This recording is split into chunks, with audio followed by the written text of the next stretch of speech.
Hello student, स्वागत है आप सभी का एक बार फिर से हमारे इस ऑफिशियल यूट्यूब चैनल में जिसका नाम है एसवेल सॉल्यूशन। मैं चंदन कुमार हाजिर हूँ आप सभी के सामने अपनी एक और नई वीडियो के साथ। सो गाइज़, आज की ये नई वीडियो हमने आप लोगों के लिए इसलिए बनाई है क्योंकि 10 अगस्त से आपके ओपन बुक एग्जामिनेशन स्टार्ट हैं और फर्स्ट ईयर के जो एक्स स्टूडेंट है या फिर ऐसे स्टूडेंट जो फाइनल ईयर में आ चुके हैं लेकिन अभी भी फर्स्ट ईयर की उनकी बैक रहती है, तो गाइज़ उनके एग्ज़ाम के लिए गारंटी सीरीज़ हमने बनाई थी। फर्स्ट पार्ट मैंने आप लोगों के लिए अपलोड कर दिया है और सेकंड पार्ट जो है आप अब देख रहे हो। तो ये सेकंड पार्ट है। फर्स्ट पार्ट अगर आपने नहीं देखा उसमें भी काफ़ी सारे मैंने इंपॉर्टेंट क्वेश्चन बताए हैं जो आपको कल आपके एग्ज़ाम में देखने को मिलेंगे। उसका लिंक वीडियो के डिस्क्रिप्शन बॉक्स में दे दूंगा और यहाँ पर आप आई बटन पे क्लिक करके भी उसको देख सकते हैं। इसके साथ में वीडियो की एंड स्क्रीन में भी आप लोगों के लिए वो वीडियो कर दी जाएगी। इसके साथ ही गाइस ज़्यादा देर ना करते हुए आज की इस वीडियो को हम स्टार्ट करते हैं। आज का जो सबसे इंपॉर्टेंट क्वेश्चन जो है ये शॉपनट लीव्स के नाम के चैप्टर से। इसमें इस बच्ची के बारे में बहुत बारी क्वेश्चन आता है। गाविरी नाम की एक बच्ची है, उसकी स्टोरी है। उसके पापा काफ़ी गरीब किसान होते हैं और वो बच्ची जो है अपने घर को पूरा चलाती है। वो पढ़ी लिखी नहीं है बट फिर भी क्या क्वेश्चन आपके एग्जाम में आता है। सबसे पहले आप ये समझिए, गावेरी मे नॉट बी लिटरेट। जो गावेरी है वो पढ़ी लिखी नहीं है but life has taught her a lot of lessons, यानी उसकी ज़िंदगी ने उसको बहुत सारे ऐसे पाठ पढ़ाए हैं, सिखाए हैं। एटलीस्ट हमें दो चीज़ें हमें ऐसी बतानी है जो उसको ज़िंदगी से सीखने को मिली है। आज के इस चैप्टर में से हम पहले इसको डिस्कस करते हैं जो कल आपके आ सकता है। सबसे पहले being a daughter of poor labour. इसमें मैंने आपको बताया कि जो गावेरी है वो एक काफ़ी निर्धन परिवार से है। उसके पिताजी किसान का भी काम करते हैं और लेबर का भी काम करते हैं। गावेरी जो है अपने जीवन में कभी स्कूल नहीं गई, इसीलिए उसको स्कूल से जो सीखना चाहिए वो कभी नहीं सीख पाई। उसने अपनी प्रैक्टिकल लाइफ में ही जो चीज़ें एनालिसिस की, जो चीज़ें समझी, उसी को ही वो समझ सकी। शी हैड अटेंडेड मैच्योरिटी इन 8, यानी 8 साल की जब वो थी उसके अंदर मैच्योरिटी आ गई थी। और उसने सबसे पहले जो लेसन अपने इस चैप्टर से सीखा, 2 लेसन बताने में सबसे फर्स्ट लेसन यही था कि जो एक गरीबी है वो एक श्राप है, कर्ज है। तो यही है। और क्योंकि ये एक डिफ़िकल्ट पड़ जाता है एक पुअर, एक गरीब आदमी के लिए कि वो कैसे अपने घर को चलाएगा, अपने फैमिली को कैसे खुश रखेगा, आगे अपने बच्चों को कैसे पढ़ाएगा, ये बहुत सारी बातें हैं। इसके अंदर ये भी लिखा हुआ है, she also learn that children of poor people must struggle to keep the body and soul together। यानी जो गरीब परिवार का अगर बच्चा होता है उसे अपने शरीर से, अपनी बॉडी से और अपने दिमाग दोनों से ही उसको क्या करना पड़ता है, बहुत ही ज़्यादा स्ट्रगल, संघर्ष करना पड़ता है। She brought water for family. वो घर के लिए पानी लाती है। सिमिलरली अपने घर के लिए वो ईंधन यानी लकड़ियों को इकट्ठा करती है। जो शॉपनट लीव्स का नाम का चैप्टर है उस पेड़ के ऊपर, तो ये लकड़ियाँ चुन के लेकर आती है जिससे उसके घर का शाम का खाना बनता है और साथ ही साथ में बाज़ार में उन लकड़ियों को बेचकर कुछ पैसे भी वो कमाती है और उससे उसके किचन में थोड़ा बहुत चूल्हा जो जलता है। She know the economic importance of the trace she used collected, यानी उसी से उसका जो भी इकोनॉमी रूप से है वो उसको चल सकता है। इसके साथ में इसके बाद में ये बताया गया इसके अंदर, see also learn that the schooling was no importance for the children for the poor people. उसको ऐसी ज़िंदगी में ऐसा भी लगता है कि अगर कोई गरीब है तो उसके जीवन में पढ़ाई इतना इम्पॉर्टेंट नहीं रखती जितना इम्पॉर्टेंट उसके घर के लिए खाना है या और चीज़ है।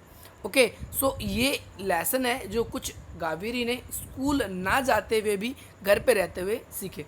इसके बाद में क्या कुछ अगला इंपॉर्टेंट क्वेश्चन है ज़रा उसको भी समझिए। ये भी काफ़ी ज़्यादा इंपॉर्टेंट चैप्टर है, इससे भी आपके एग्जाम में मोस्ट ऑफ टाइम क्वेश्चन आते ही आते हैं। चैप्टर का नाम है लैम्प टू द स्लेटर।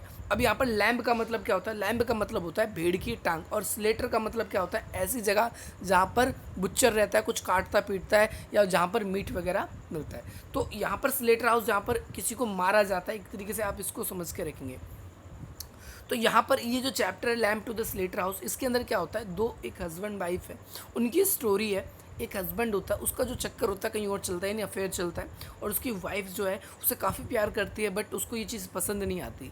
तो उसका पति सोचता है कैसे मैं इसको डिवोर्स दूँ, कैसे डिवोर्स दूँ, ये यही बात सोचता रहता है। तो एक बारी उसने सोच लिया, जब उसकी पत्नी को पता चलता है कि उसका अफेयर कहीं और चल रहा है तो उसकी पत्नी काफ़ी ज़्यादा गुस्से में आ जाती है और वो क्या करती है, फ्रिज में से वो क्या बनाने वाली थी, अपने पति के लिए जो भेड़ की टांग है उसको बनाने वाली थी, और फ्रिज में कई दिनों से रखा होने के कारण जो भेड़ की टांग है वो काफ़ी सख्त हो गई थी। उसको गुस्सा आया ऐसी सिचुएशन में, जब पता चला तो उसने उस भेड़ की टांग को उठाया और अपने हस्बैंड को दे मारा। अब हस्बैंड को जब उसने दे मारा तो उसके हस्बैंड की जो सर से था क्या, वो क्या होने लगी, ब्लीडिंग होने लगी, और ऑन द स्पॉट जो उसका हस्बैंड था वो वहीं मर गया, वहीं डेथ हो गई।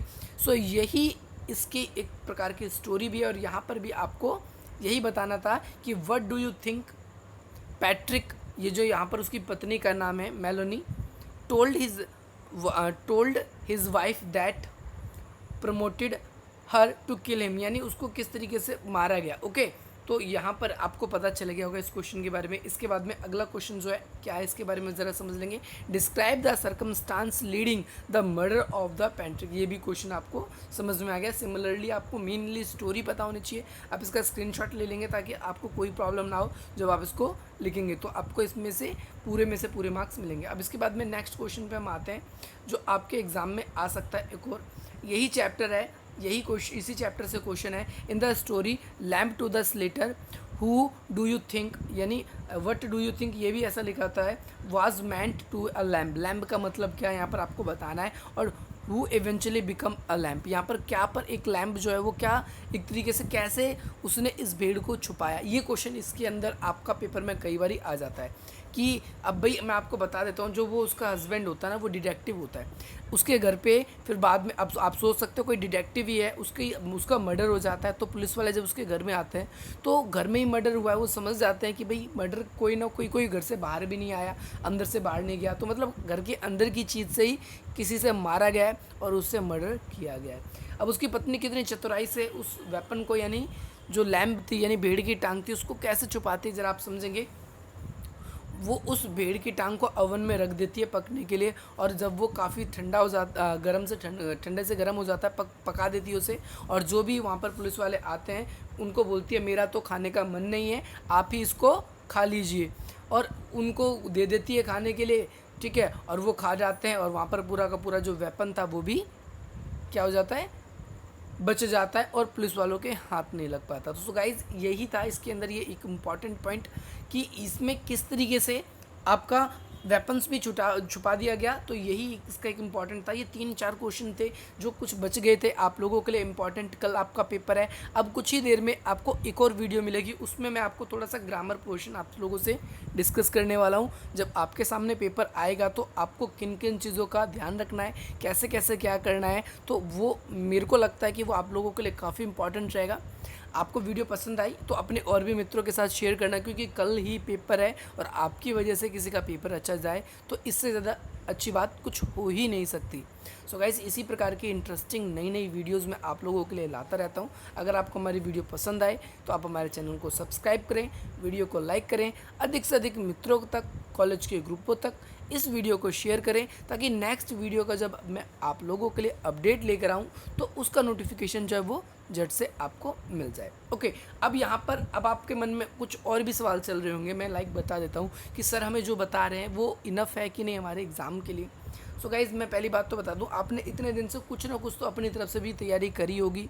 बहुत सारे ऐसे बच्चे होंगे कि चल छोड़ना यार, ओपन बुक एग्जामिनेशन है तो उसी टाइम देख लेंगे, बुक देख के तो लिखनी है, क्वेश्चन जो आएंगे इतनी टेंशन नहीं लेते हैं। लेकिन मैं आपको बता दूं कि आप लोगों को ये क्वेश्चन काफ़ी सपोर्ट करेंगे। अगर 3 घंटे का आपको पता है पेपर में लिखने का टाइम मिल रहा है, तो ऐसा प्रोबेबली हो सकता है कि पहले जैसा ही पेपर आपका आए। तो भाई इसमें आपके क्वेश्चन ज़्यादा आएंगे, आपको ज़्यादा क्वेश्चन करने होंगे, ईजिली पास हो जाओगे। मेरे को ऐसा लगता है कि आप अगर अच्छे से मेहनत करते हैं, अच्छे तरीके से सारी चीज़ों को समझते हैं, तो ये आज के लिए आपकी जो रात है ये आपको काफ़ी ज़्यादा हेल्प कर सकती है कल के एग्ज़ाम्स के लिए। तो मैं वैसे आपके लिए मॉर्निंग में देखता हूँ, कोशिश करता हूँ, मैं लाइव आने की कोशिश करूँगा। अगर मैं लाइव आता हूँ तो आप लोगों की काफ़ी हेल्प शायद आई होप हो जाएगी, और उससे आपको काफ़ी मदद भी मिलेगी। ओके गाइस, तो आप मुझे कमेंट करके अवश्य बताना आपको किस किस और सब्जेक्ट की गारंटी सीरीज़ चाहिए, ताकि मैं आप लोगों के समय रहते आप लोगों के लिए लेकर आ सकूं। बहुत सारे स्टूडेंट्स कह रहे थे एजुकेशन, हिस्ट्री और भी अलग अलग सब्जेक्ट, ग्लोबलाइजेशन, ह्यूमन राइट्स, आपके बहुत सारे सब्जेक्ट्स हैं, तो उन सब के लिए मैं गारंटी सीरीज़ भी लेकर आऊँगा। उसका आंसर आपको कहाँ पर क्या फोकस करना है, कैसे क्या करना है, उसी के साथ साथ मैं आपको बताता भी जाऊँगा। अभी ग्रामर पोर्शन में आप लोगों के लिए ला रहा हूँ, कहाँ पर से आपको इजीली मिल जाएगा, किस बुक से ढूंढना, अगर आप ओपन बुक एग्जामिनेशन में भी ढूंढोगे तो ये सारी चीज़ें आपको काफ़ी हेल्प करने वाली है। सो गाइज़, मिलता हूँ मैं आपसे अपनी अगली वीडियो में। इसको देखिए, शेयर कीजिए, और जो एंड स्क्रीन पे आपके सामने अब ये वीडियो जो विजिबल हो रही है, आप इसको और भी मित्रों के साथ शेयर कीजिए। मिलते हैं गाइज़ हम अपने अगली वीडियो में। जय हिंद, जय भारत।